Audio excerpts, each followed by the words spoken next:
공숙현 집사님 기도 인도하십니다. 기도드리시겠습니다.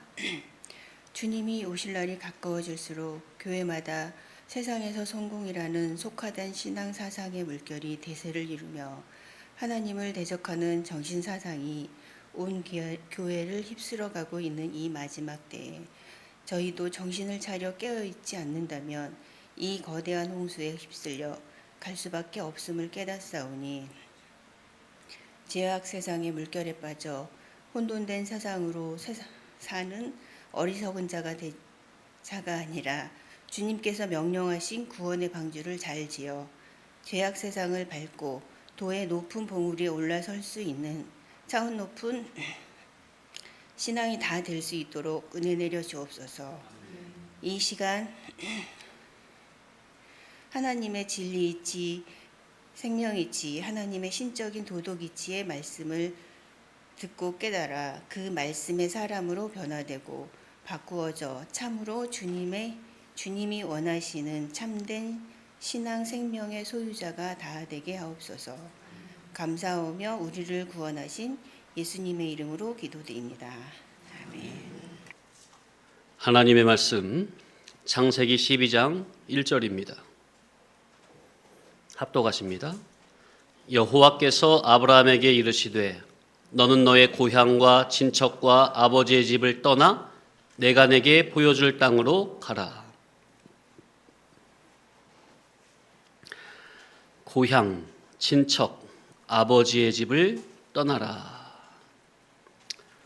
자, 1절에 보면 여호와께서 아브라함에게 이르시되 떠나 가라. 하나님의 부르심은 인간의 조건이나 공로에 근거한 게 아니요, 하나님의 절대적 주권과 은혜에 따른 일방적인 선택임을 알아야 합니다. 우리 역시 마찬가지입니다. 갈대아 우르와 같이 우상을 섬기던 자리에 있던 저와 여러분을 마다들의 피로 구속하심으로 하나님의 전적인 은혜와 주권적 통치로 불러주셔서 하늘 가나안을 향한 믿음의 여정을 시작하게 하신 것은 나의 공로나 의로움 때문이 아닌 전적인 하나님의 은혜와 선물임을 알아야겠습니다. 언약의 시작 역시 인간이 하나님을 찾아가서 맺자고 언약을 맺자고 한 게 아니라 하나님께서 먼저 일방적으로 당신을 우리에게 나타내 보여주심으로 언약을 맺으신 겁니다. 이것이 언약으로 인도하심의 시작이요, 신앙은 항상 먼저는 하나님께서 부르시고 인간은 하나님의 부르심에 믿음으로 반응하고 응답하는 것이 은혜 언약의 구조입니다. 자, 고향과 친척과 아버지의 집을 떠나. 간단히 말씀드리면 앞으로도 계속 나올 테지만, 고향, 본토는 세속적인 가치와 물질 지식으로 사고하는 삶의 방식으로 하나님 중심이 아닌 인간 중심의 삶을 의미하며, 친척은 인정 정실, 혈연 중심의 누림성과 보호망을, 아비집은 우상 숭배의 배경이요, 의존성이요, 양육성을 의미합니다. 자, 다시. 자, 본토는 고향이죠. 고향은 자기가 태어나서 자란 곳입니다. 우리가 각자 태어난 곳을 가만 생각해 보세요. 우리가 이 땅에 태어났을 육적인 출생지를 보면 거의 대부분 다른 신이나 이방 우상 잡신, 귀신을 섬기는 곳에서 태어났습니다. 그러니 그런 곳에서는 떠나야죠. 거기를 버려야 합니다. 다른 말로 하면 주인을 바꿔야 합니다. 그래서 본토를, 고향을 떠나라 하시는 거예요. 그리고 우리들의 고향이라고 하는 이 고향은 전부는 육적인 겁니다. 육신적인 고향이든 마음의 고향이든 가장 근원적인 본성과 근성의 고향이든 전부는 육적인 게 분명합니까? 어느 하나라도 영적인 게 있어요, 없어요? 없습니다. 왜 그러하죠? 아예 날 때부터 첫사람의 원죄가 유전되어 선악과 먹고 타락한 죄인으로 이 세상에 오잖아요. 부모가 죄 가운데 나를 잉태하여 낳았고 출생부터가 아예 죄덩어리로 출생이 되며 부모로부터 길름을 받을 때도 육적, 물질적 사고방식으로 길름을 받으며 자라왔고 학교에서 배우는 지식의 개념 역시 전부는 해 아래 이 세상에 국한된 물질적 이해타산으로 교육을 받았잖아요. 그러니 그런 육신적, 육적인 고향에서는 떠나야죠. 떠나서 영적인 곳으로 가야 합니다. 육적인 고향, 육적인 친척, 육적인 아버지의 집에서는 떠나야 합니다. 이 떠남은 단순히 이사 가는 것을 말함이 아니라 행동적으로 수권 범위에 있는 그 무엇을 버리라는 의미가 아니라 영적, 내면적, 정신적인 것으로 죄악적인 것에서부터의 영원한 분리, 영적인 분리와 거룩한 삶의 시작을 의미하는 겁니다. 그러니까 영적인 분리와 거룩한 삶을 하려면 육신적인 그런 자리는 떠나라는 거예요. 죄악의 자리는 떠나야 된다는 거예요. 그런 죄악의 자리, 혈육과 인정성실이 얽히고 설킨 자리, 옛사람 자아가 주인 주격이 되어 하나님과 사람의 것을 제 마음대로 약탈하려고 하는 탐심, 탐욕의 욕망이 뒤엉킨 그런 죄악의 자리에 성도가 그저 있어서는 거기에 먹힘이 되고 감염이 되는 것이지 하늘 가나안 신령 천국에 합당한 거룩한 자로서의 성화 성장은 안 되는 것이니 그런 죄악의 자리에서는 과감하게 떠나라는 겁니다. 아버지의 집을 떠나라는 것은 아버지는 양육자요, 보호자요, 인도자입니다. 맞죠? 그런데 아버지의 집을 떠나라 했으니 떠나야 할 아버지의 집은 어떤 집입니까? 진리 교훈이 없는 양육자, 진리 교훈이 없는 그런 보호자, 인도자, 그런 교회에서는 반드시 떠나라는 겁니다. 그래야 자기가 살겠죠? 진리 교훈이 없는 인도자와의 혈육의 관계성이나 겁박에 발이 묶여 질질 끌려다니셔는 안 됩니다. 보통 이렇게 목사가 있으면 가족이나 혈연 관계에 있는 분들이 처음에 같이 개척할 때 같이 하기도 하잖아요. 그런 경우가 많거든요. 아예 배제하고 하는 분들도 있지만 그런 좀 안 좋은 점을 알고. 그런데 이제 신앙하다 보면은 별로 이렇게 좋지가 않거든요. 그러니까 떠나려고 하면 이제 해도 그 인정정실, 혈육의 관계성에 꽉 묶여가지고 떠나고 싶어도 떠날 수가 없는.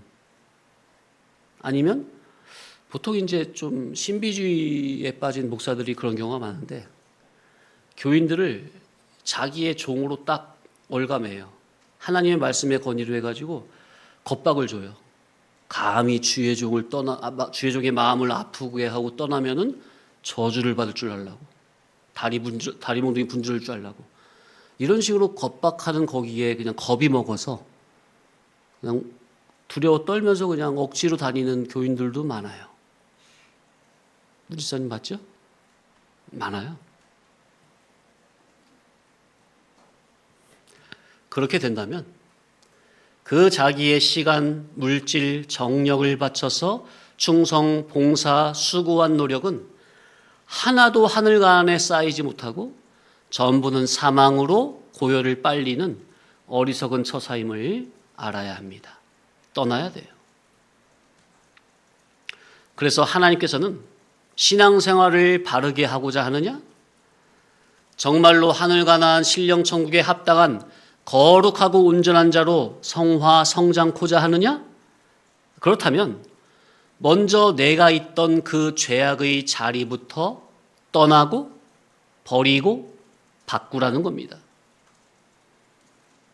그런데 중요한 것이 죄악의 자리를 떠나고 버리고 바꾸려면 혼자의 힘으로 됩니까? 안 됩니까?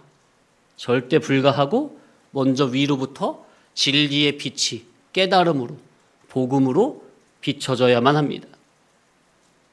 진리 복음의 빛이 깨달아짐으로 자기의 죄인됨이 발견된 자가 이제 내가 사는 길은 유일하게 사는 길은 오직 말씀의 복음의 인도에 순종밖에 없구나 하는 것이 복음 진리의 빛을 통해 자기 속에서 깊이 자각이 되는 이러한 영적인 경험이 필요합니다. 복음으로 말미암아 자기가 발견되고 내가 사는 길은 유일하게 복음을 붙잡는 것밖에 없구나 이런 영적인 자각이 필요하다 그 말이에요.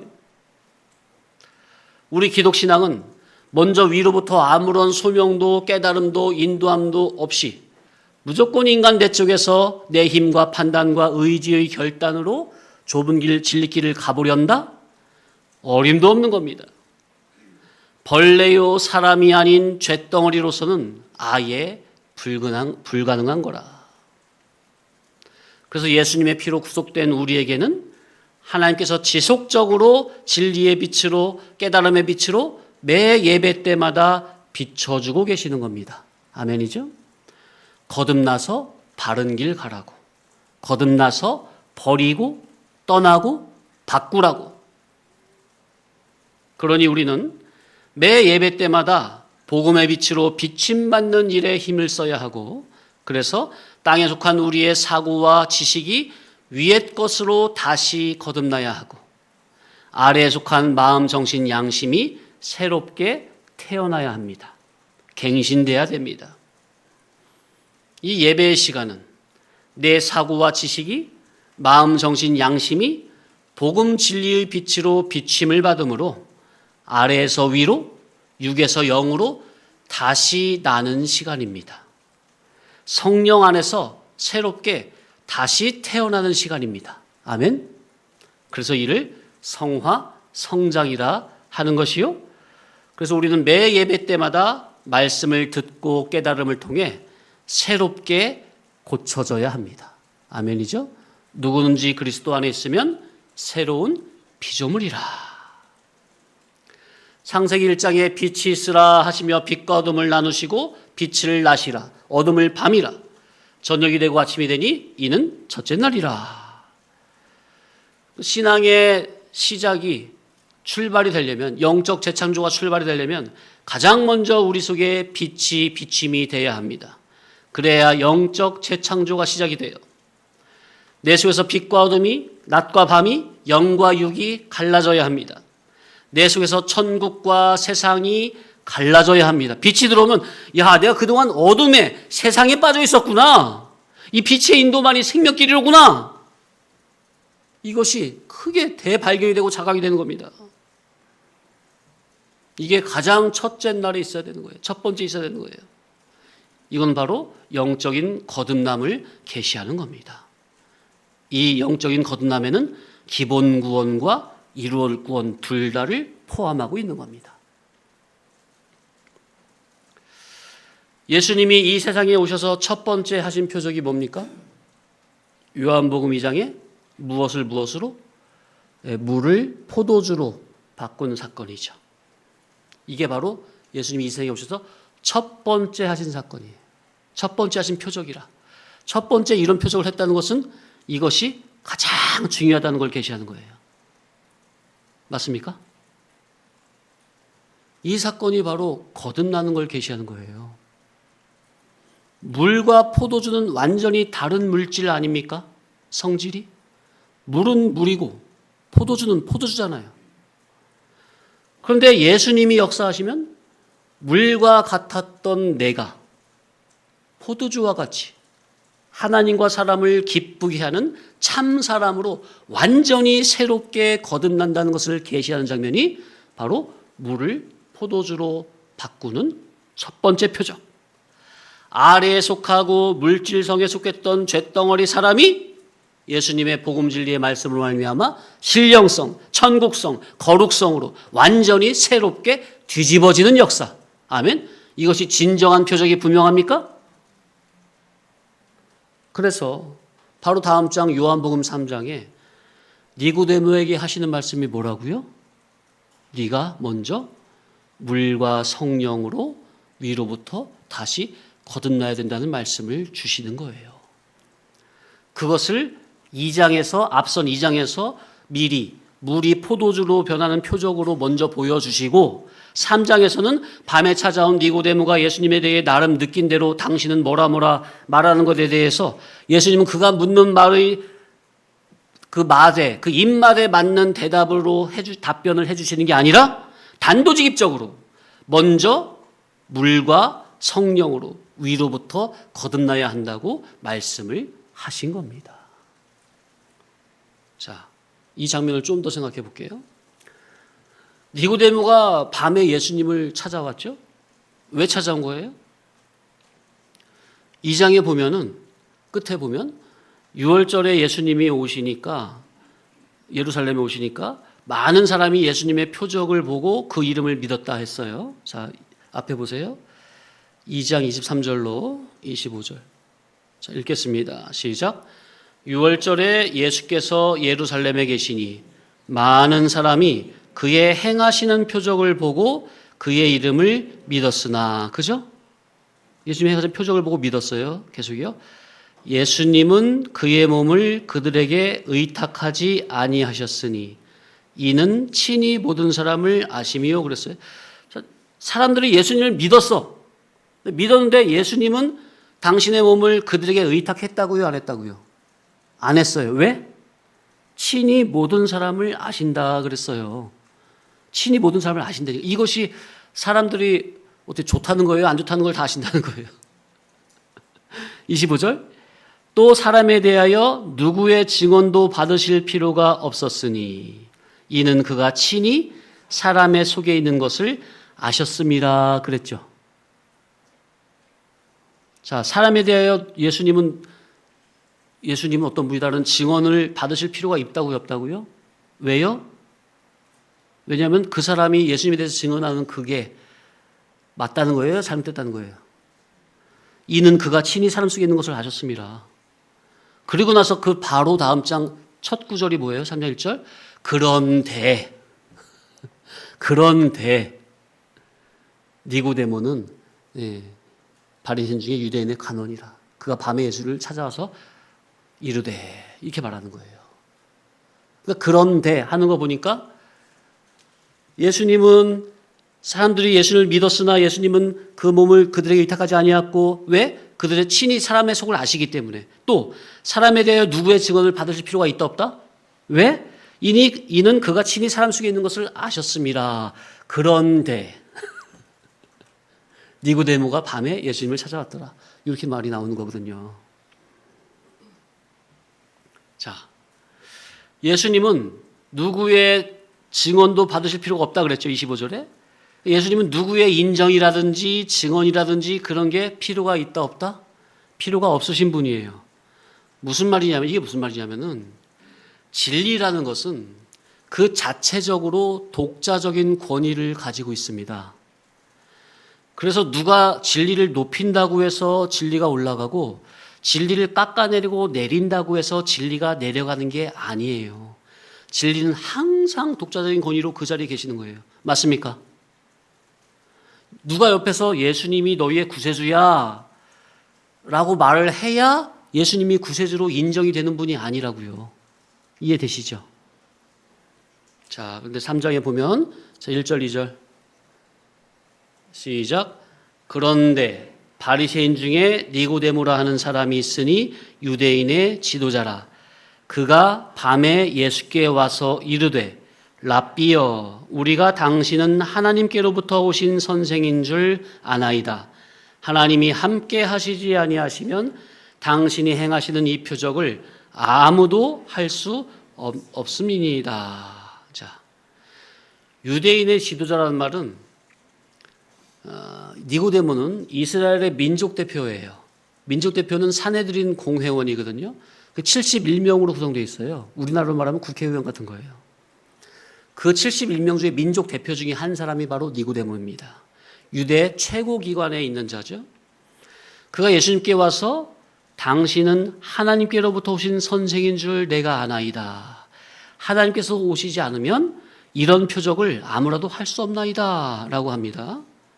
자, 그러니까 니고데모도 앞서 이제 아까 읽어봤던 2장 끝절에 니고데모도 예루살렘에서 예수님이 행하시는 표적을 다 본 거예요. 소문도 듣고 직접 보기도 하고 그죠. 그것을 지금 유대에서 최고 높은 사람이라는 니고데모가 예수님에게 밤에 찾아와서 예수님을 나름 인정하고 있는 겁니다. 맞죠? 말하자면 야, 내가 보니까 당신 예수님은 이러이러한 분입니다 하면서 예수님을 나름 증언하고 시인하고 인정하는 거라고요. 니고데모는 세상에서 공부도 많이 하고 어려서부터 유대교 안에서 계속 자라면서 율법에도 전문가이고 그런 자가 예수님 당신은 이런 분입니다 하면서 나름 예수님을 인정하고 시인하고 증언한다고 할 수 있는 거예요. 오늘날도 어려서부터 교회에서 자라면서 성경도 많이 보고 배우고 지식이 많으면 나름 그동안 배우고 듣고 그 지식을 통해서 아, 예수님은 이런 분입니다 라고 예수님을 나름대로 증언할 수 있는 거 아닙니까? 우리도. 예를 들면 세종대왕은 대한민국 사람이라면 누구나가 알아주는 훌륭한 위인이죠. 자, 그런데 만약 세종대왕이 오늘날 살아와서 이 진리를 듣고서는 아, 과연 이 진리는 과연 진리가 분명하구나. 그러면은 그분의 말에 의해서 이 진리가 더욱 진리로 인정이 되는 것이고 그분이 이건 좀 이상하다. 그러면은 진리가 안 되는 겁니까?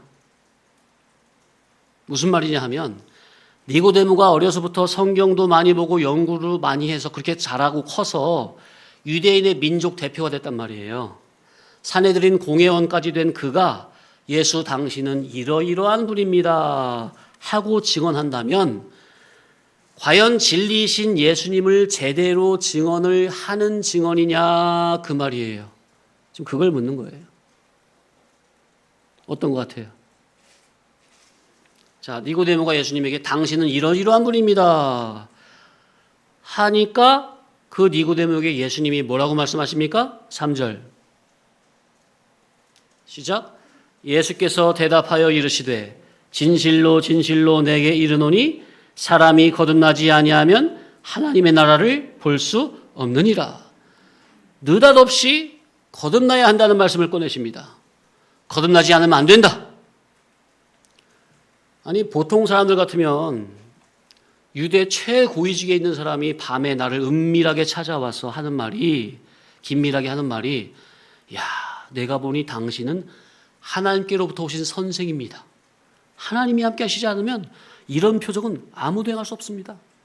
하면 뭐라고 하겠어요? 야, 다른 사람들은 잘 몰라주는데 이스라엘에서 최고 인재라는 당신이 나를 제대로 봤군요 하면서 맞장구를 치며 좋아하지 않겠습니까? 안 그래요?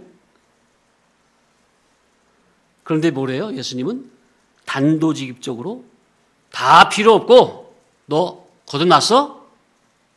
이렇게 부르시는 거예요. 아니 지금 니고데모는 나름 성경적 지식과 자기가 예수님이 행하시는 표적을 본 거를 토대로 예수님을 평가하기를 나쁘게 안 좋게 평가하는 게 아니라 당신은 과연 하나님께로부터 온 자입니다. 그렇지 않으면 이 표적을 할 수 없습니다. 하며 이스라엘 나라 최고 지도자 중에 하나가 예수님에 대해서 보고 듣고 느낀 바를 깨달은 바를 나름대로 증언하고 있는 거예요. 그런데 예수님은 뭐라고 하신다고요? 거두절미하고 너는 위로부터 다시 거듭나야 된다.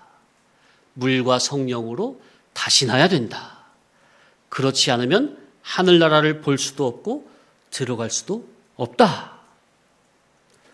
참 그러니 니고데모가 얼마나 황당했을까요? 나는 나름대로 예수님에 대해서 자세히 보고 관찰하여 성경의 지식을 가지고 말을 했기 때문에 예수님과 말이 잘 통할 줄 알았는데 지금 도무지 이해할 수 없는 말씀을 하고 계시니 참 순간 속으로 뭐 이런 사람이 다 있나 싶다가도 예수님의 말씀 앞에서 앞이 캄캄해졌을 것 같아요. 거듭남?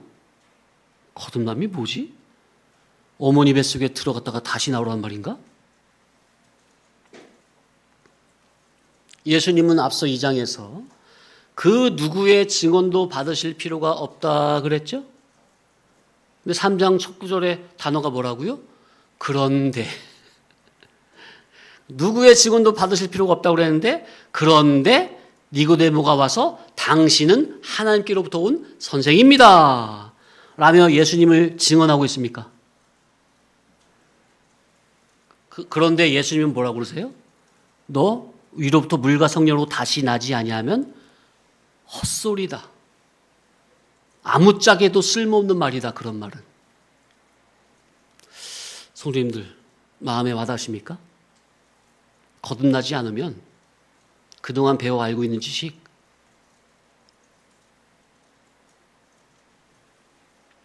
성도님들 우리가 예수님의 자녀로 이 세상에 살면서 천국을 준비하는 삶을 살고 있는데 그러면서 예수님의 증인이 되어 천국 복음을 전하기도 하죠. 예수님의 말씀의 강조점은 천국 복음을 전하려면 예수님을 증언하려면 일단 먼저 우선적으로 거듭나야 한다는 겁니다. 지금 말씀드린 거듭남은 영중생은 기본 전제로 하고 그 위에 생명력 있는 복음 진리로 말미암아 위로부터 다시 나야 한다는 의미입니다. 복음 진리가 생명력 있는 하나님의 말씀이 완전히 자기를 뒤집어버리는, 삼켜버리는 자기의 지식을, 자기의 소원 목적 추구성을 완전히 뒤집어버리는 이 천지개벽의 역사가 바로 복음 진리로 말미암아 자기 속에서 있어야 한다는 겁니다. 그렇지 않는다면 절대로 예수님의 참 증인은 될 수 없다는 겁니다. 지금 이 말씀을 드리려고 곧 복음으로 말미암아 위로부터 다시 나야 하는 이 중복적인 거듭남, 이 중복적인 거듭남의 중요성을 말씀드리려고 니고데모를 끌고 왔습니다. 저도 과거 군대에 갔을 때를 돌아보면 군대 가기 전에 20살에 먼저 복음을 통해서 당신을 현현해 주시는 하나님을 인격적으로 만났고 22살에 이 진리를 만나서 지식이 뒤집어지고 성령님의 감화가 뜨거운 속에서 그런 속에서 군대를 가니 경계근무 첫 근무 때부터 제대할 때까지 2년 동안 틈만 나면 복음을 전했습니다. 제 속에서 뜨거운 불이 붙어 있으니 복음을 안 전할래야 안 전할 수가 없었습니다. 성령님께서 강권적으로 복음 진리를 증거하게 하시니 어떻게든 시간만 나면 틈만 나면 복음을 전했던 겁니다. 그런데 가만 보면 우리도 니고데모와 비슷한 점이 많이 있습니까? 어려서부터 예수님을 믿어왔어. 기독교라는 종교 생활에 익숙해져 있어. 교회당 안에서 나름 신앙생활 한다고 해왔어. 더군다나 일반 교회에서는 깨달을 수 없는 깊은 진리의 복음을 깨달으며 나름 진리 성도라고 자부하고 있어. 그러면서 자기 지식의 관점에서 예수님은 이러이러한 분이야 라고 나름 예수님에 대해 정의를 내릴 수도 있어요. 어때요? 민족 대표라는 점만 빼고는 니고데모와 비슷한 점이 많죠? 위로부터 물과 성령의 역사로 말미암아 내 속에서 복음 진리로 말미암아 온전히 완전히 뒤집어지고 다시 태어나는 중복적 거듭남의 역사는 없는 채로 그동안 귀로 듣고 배워 지식적으로 알고 있는 그 예수님을 나름 나도 예수님을 안다고 자부해 왔잖아요. 그런데 정작 내 속에서 나와 인격적으로 결합되어 나를 완전히 뒤집어버린, 그래서 이제는 완전한 예수님의 종으로 납작 말씀 앞에 엎드려지고 완전히 항복이 되고 부복이 된 그런 예수님의 말씀 복음 체험은 있는 건지 없는 건지, 자기가 보고 듣고 배워서 알고 있는 그런 것은 전부는 땅에 속한 것입니다. 갈대아 우르에 속한 거다 그 말이에요. 그 배운 지식이 진리 지식이라 해도 거듭나지 못한 자기에 의해서 다시 땅에 속한 게 되는 겁니다. 그래서 아무리 진리를 듣는다 해도 그게 다가 아니라, 물론 진리를 못 듣고 안 듣는 것보다야 진리를 듣는 게 훨씬 좋은 건데, 그런데 문제는 그게 다가 아니라 반드시 말씀으로 인해 인격적으로 뒤집어지는 천지개벽의 역사를 체험해야 합니다. 그래서 성도님들 엎드리라 말씀을 드리는 거예요. 사모함으로 기도를 하시라 말씀을 드리는 겁니다. 그러니 본토 친척 아비집을 떠나려면 아브라함에게 간밤에 영광의 하나님이 그에게 보여 이르시되, 이런 역사가 인격적으로 경험이 돼야 합니다. 우리도 정말로 예수님을 바르게 믿으려면 그런 역사가 내 속에서 내 심령 가운데 일어나지 않고서는 안 되는 겁니다. 그런 일 없이 그저 본토 친척 아비집을 떠나라고 해서 떠나지는 것이냐 그 말이에요. 안 되는 거예요. 제가 아무리 떠나세요 해도 성린들 속에서 복음의 역사가 인격적으로 나를 뒤집어버리는 그런 말씀의 역사, 말씀의 체험, 인격적인 체험, 로고스께서 내 안에 레마의 말씀을 주시는 그 인격적인 체험이 없다면 절대로 떠나지지가 않는 거예요. 그러나 우리 성도님들은 부분적으로 그런 말씀의 역사를 체험을 하셨기 때문에 갈대아 우르를 떠나고 하란도 떠나고 본토 친척 아비집도 떠나서 복음 진리가 있는 여기까지 오신 줄로 아는 겁니다. 아멘입니까? 전적인 하나님의 은혜예요. 전적인 하나님의 은혜. 그런데 그게 다가 아니라 이제는 이 안에서 더 세밀한 부분에 이르기까지, 곧 나의 기존적인 성질, 성격, 성분적인 면에 이르기까지 본토 친척 아비집을 떠나고 또 떠나야 한다는 것을 말씀드리는 겁니다. 그러니 내가 오늘 떠나야 할 갈대아 우르와 하란은 무엇인지, 내가 떠나야 할 본토 친척 아비집은 무엇인지 자신을 말씀의 거울 앞에서 세밀히 관찰하시기 바랍니다. 잠시 쉬었다가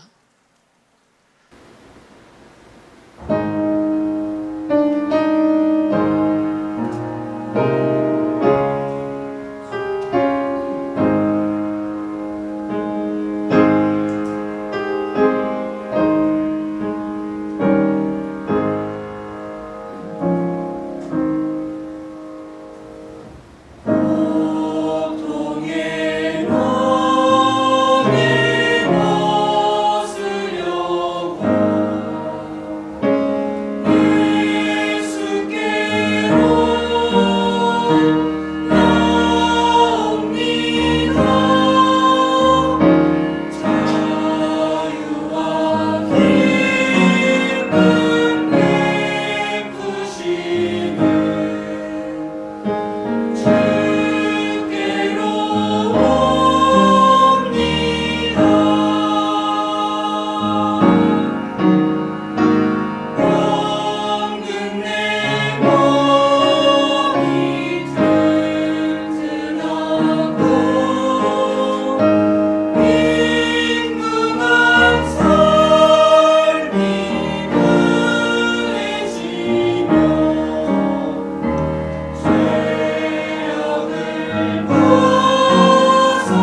계속 이어서 조금만 더 보겠습니다. 창세기 12장 1절. 여호와께서 아브라함에게 이르시되 너는 너의 본토 친척 아비 집을 떠나 내가 내게 지시할 땅으로 가라. 아브라함은 영광의 하나님께서 자기에게 현현하셔서 말씀을 주시는 그 앞에서 이면적, 정신적, 사상적으로, 신의적 신앙으로, 이치적, 인격적으로, 영적, 계시적으로 이목이 번쩍한 겁니다. 눈과 귀가 번쩍한 거예요, 그 순간에. 그야말로 천둥번개가 자기 온 심령을 뒤흔들었다고 보면 되겠습니다. 손님들 3일 전에 비 많이 올 때 아침에 천둥 소리 다 들으셨죠? 저 서재실에 있다가 깜짝 놀랐어요.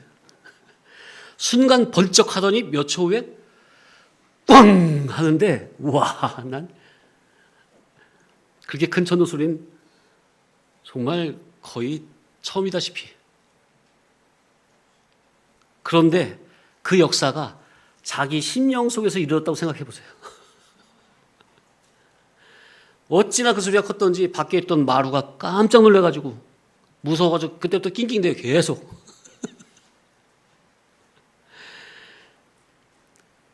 그게 이제 자기 심령 속에서 그런 역사가 일어났던, 그거 잊을 수 있겠습니까? 그 하나님의 음성을 무시할 수 있겠어요?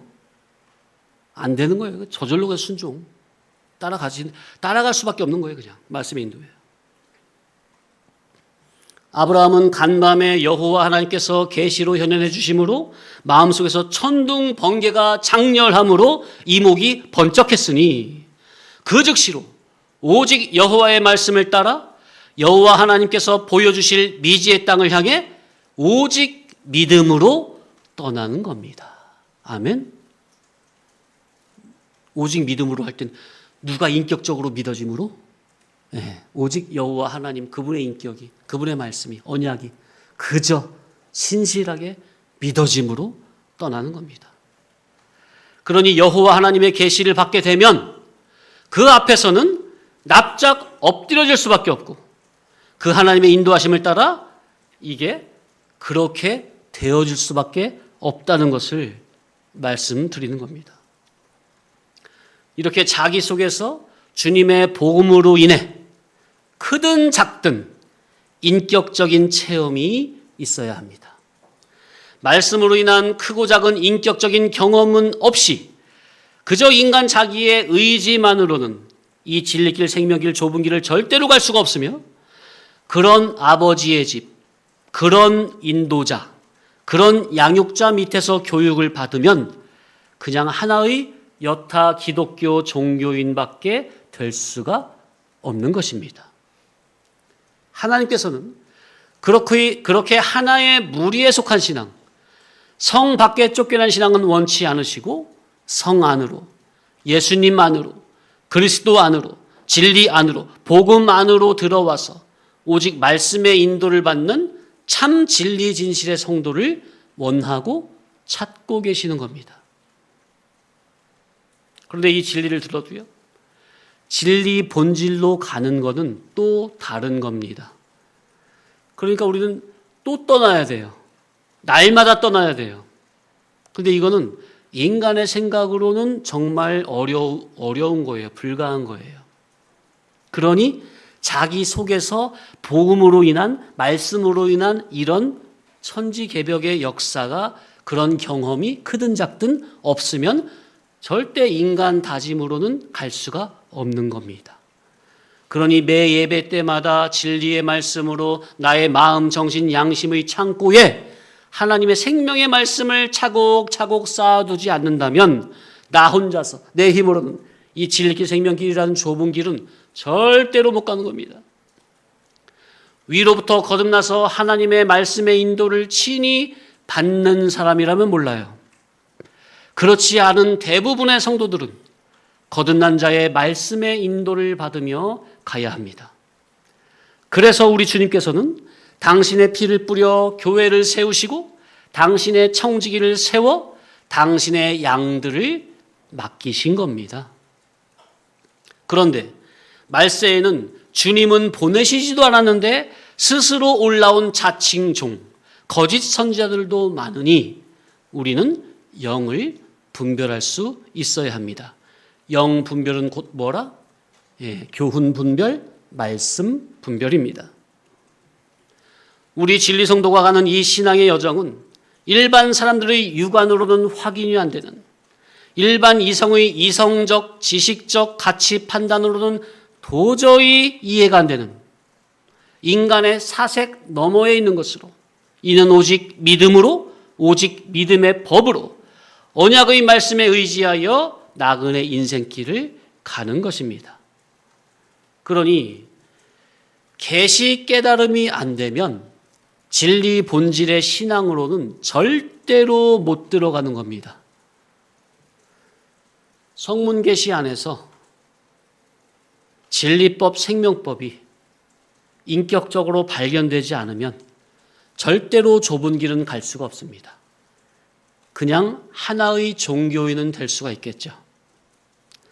지금 아브라함은 그냥 가는 겁니까? 계시를 받고 가는 겁니까? 그죠? 오직 믿음으로 언약의 말씀에 의지하여, 의거하여 나그네 인생길을 가는 것입니다. 그러나 영적으로 깨닫고 열어주시는 영안의 눈으로 본다면 지금 아브라함의 앞길 중천에는, 육안의 눈에는 보이지 않는 하늘의 불기둥, 구름기둥이 항상 아브라함에 앞서 인도하고 계시는 중입니다. 아멘입니까? 사람 보기에는 그냥 나그네 인생길을 가는 것 같은데 아브라함의 앞길 중천에는 항상 영적으로 구름기둥, 불기둥이 앞서 인도하고 계시다는 것. 또한 지금 존재적으로 갈대아우를 떠나서 하나님이 예비하신 성 하늘 가나안을 향해 오직 말씀의 인도 따라 순종코자 미지의 발걸음을 옮기고 있는 저와 여러분의 삶 역시 마찬가지라는 것. 아멘. 얼마나 감사한 거예요. 출애굽할 때 구름기둥 불기둥의 40년의 역사가, 인도의 역사가 지금 오늘날 우리에게도 그대로 벌어지고 있다는 것. 출애굽기 40장 38절 시작. 낮에는 여호와의 구름이 성막 위에 있고 밤에는 불이 그 구름 가운데에 있음을 이스라엘의 온 족속이 그 모든 행진하는 길에서 그들의 눈으로 보았더라. 봤다고요, 안 봤다고요? 다 봤어요. 이스라엘 백성들은 구름기둥, 불기둥으로 인도하시는 하나님의 역사를 계속해서 보고 가고 있는 거예요. 아브라함도 마찬가지예요. 지금 우리도 마찬가지라는 거. 우리도 하늘 가나안으로 가는 이 미지의 여정 가운데 하나님의 구름기둥, 불기둥의 인도는 반드시 함께하고 계십니다. 곧 진리와 영감의 인도입니다. 아멘? 그런데 이 진리와 영감의 인도를 자기가 두 눈으로 인격적으로 체험적으로 발견을 해야 한다는 겁니다. 자각이 돼야 한다는 겁니다. 아멘? 자기가 거하는 곳에 진리와 영감이 없다면 진리와 영감의 교훈이 선포되는 곳을 찾아서 가야 합니다. 그래야 하늘 가나안 천국 준비가 되는 거예요. 진리를 그저 풍문으로 만들어서는 안 되고 귀로 만들어서도 안 되고 지식에 머물러서만 안 됩니다. 내 속에서 정말로 불이 번쩍함으로 말씀 앞에서 대자각이 되는 이 역사가 있어야 합니다. 위로부터 임한 불이 나에게 붙어야 열심도 나오게 됩니다. 자동차도 엔진에 불이 붙어야 부르릉 하고 갈 수 있는 겁니까? 시동 거는 게 뭐예요? 엔진에 순간 뭘 붙이는 거예요? 불꽃을 튀기는 거 아닙니까? 불이 안 붙으면 자동차가 그 쇳덩어리를 이끌고 2톤이나 되는 걸 어떻게 이끌고 나갑니까? 그러니까 불이 안 붙으면 교회를 와도 마지못해 오거나 억지로 앉아있거나 끌려오거나 아니면 목회자에게 시험이나 들거나 불이 안 붙으면 그래요. 그런데 성령의 불이 붙으면 사람의 여타 잘잘못은 신경 쓰지 않고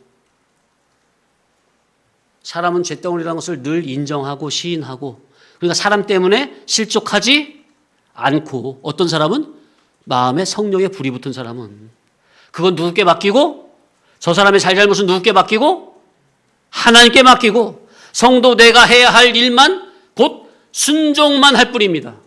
말씀의 인도의 순종. 그게 성도 자기가 할 일이에요. 그렇게 주님의 일에 적극적으로 앞장을 서는 겁니다.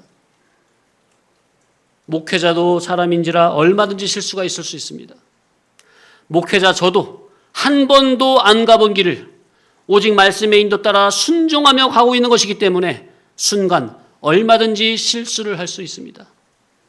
그런데 인도자는 늘 하나님 앞에 엎드려 있는 자세이기 때문에 순간의 실수를 자각하고 엎드려 용서를 구하며 나의 연약함에도 불구하고 오늘 하루도 진리길로 인도해달라고 엎드리기 때문에 하나님께서 인도해 가시는 겁니다. 인도자가 믿음이 좋아서 하나님이 인도해 가시는 게 아니라 오직 전적으로 하나님의 은혜를 구하고 예수님의 이름으로 엎드려 예수님의 옷자리라도 붙잡는 그 심정으로 진리와 영감의 인도와 은총을 구하기 때문에 예수 복음을 붙잡은 예수 이름을 붙잡은 그 믿음을 보시고 하나님께서 인도자를 인도해 가시는 겁니다.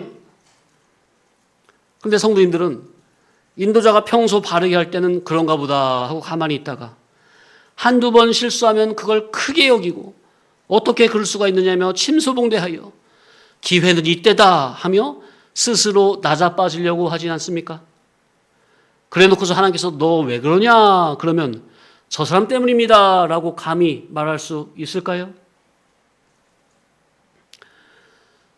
위로부터 거듭났는지 아닌지 평안하고 안전할 때나 별 사건이 없을 때는 본인은 잘 모릅니다. 세상에서도 그렇습니까? 평소 부모가 건강할 때는 누가 효자인지 잘 모릅니다. 물론 알 수 있죠. 그런데 부모가 병이 들거나 하면 진정 부모를 위하는 자인지 아니면 부모의 재산만 바라보고 부모가 죽기만을 기다리는 것인지 드러나는 거죠.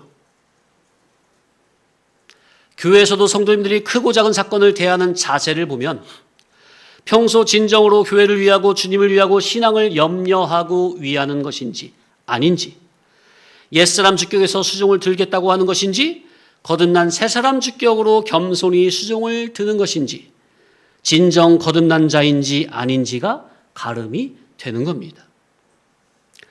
성도님들은 주의 종이 실수하거나 할 때만을 기다리다가 기회는 이때다 하며 스스로 넘어질 준비를 하고 있는 게 아닙니까?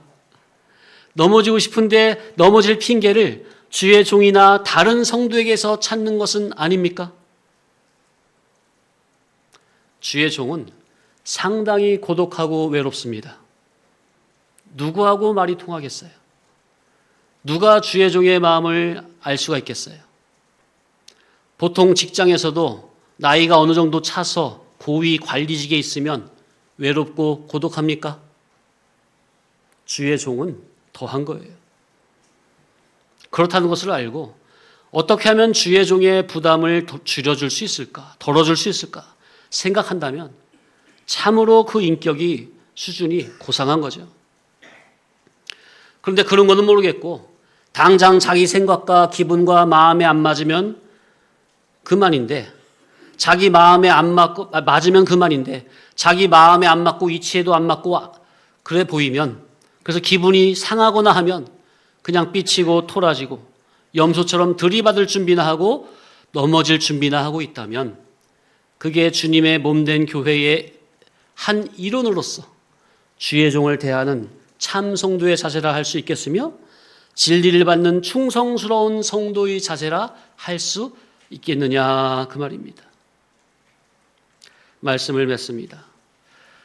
우리 성도님들 하나님의 말씀을 통해서 지혜와 영감, 참 빛, 영혼부터 자존하시며 선지하시는 무영의 그리스도께서 나에게 진리의 복음으로 인격적으로 찾아오시는 주님을 영적, 인격적, 깨달음적으로 만나고 느낌으로 말씀 앞에서 말씀으로 인해서 대자각이 되는 그런 경험을 하시기를 간절히 바랍니다. 그래서 성경에서 복음에서 성령의 감화로 예수님과 인격적 만남을 통해 무형적으로 찾아오시는 주님을 내 심령 안에 왕으로, 주인으로, 친구로 모시기 바랍니다. 지금 예수님께서 이 시간에 나를 찾아오시는 거예요. 무엇으로요? 예배 시간에 선포되는 복음이 옳은 이치라면 예수님께서 이 옳은 이치 교훈을 통해 성도들 각자의 마음 문을 두드리고 계시는 겁니다. 그 주님을 인격적으로 내 심령 안에 영접해 모셔드리기 바랍니다. 그러니 사실은 그 말씀을 온전히 따라가며 내 마음이 좌우로 치우치지만 않으면 시험에 빠지거나 유혹에 걸려들거나 누구 때문에, 성도 때문에, 목사 때문에 실족하거나 그래서 마음이 이탈하거나 탈선하거나 사망의 일을 그럴 이유가 전혀 없는 겁니다. 그런데 왜 시험에 들고 넘어지고 실족하고 이탈하는 겁니까? 하나님의 말씀을 내 마음 중심에 기준으로 놓지 않았기 때문이요. 그러니 기준이 없으니까 내 마음이 좌우로 요동치는 거예요. 기준이 없으니까. 내 마음 중심에 하나님의 말씀이 기준으로 있지 않는 것이 왜 그렇습니까? 자아가 강하기 때문이에요. 내 생각이 맞고 옳다고 생각이 되기 때문입니다. 한마디로 자기의 때문입니다. 자기의 때문에 하나님의 말씀에 순종이 안 되는 거예요. 거기에 가끔씩 순간 인간 자기의 편협한 육신의 감정이나 생각이 가미가 되니 자기 얼굴을 스스로 깎아버리는 좋지 않은 부끄러운 일이 자꾸 생기는 거예요. 그러니 성도님들은 회개를 다 한 것 같은데 회개가 안 되는 거예요. 진리 말씀 어떻게 이제 10년 이상 들어서 회개가 된 것 같습니까? 안 된 게 아직도 많습니다.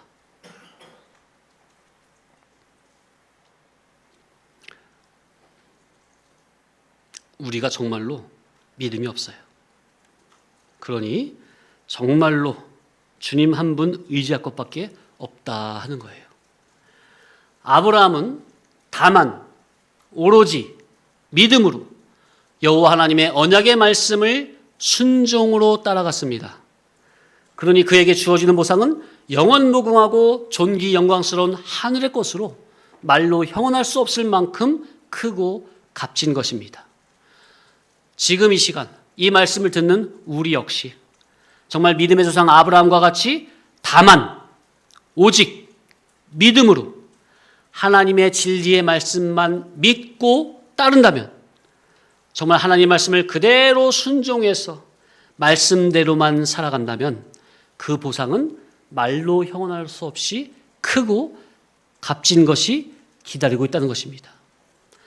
아래를 보면 희망이 없는 것 같아도 위를 보면 하나님께서 부르심의 상이 나를 기다리고 있으니 하늘의 산 소망을 품고 오직 믿음으로 하루하루를 살아가시기 바랍니다.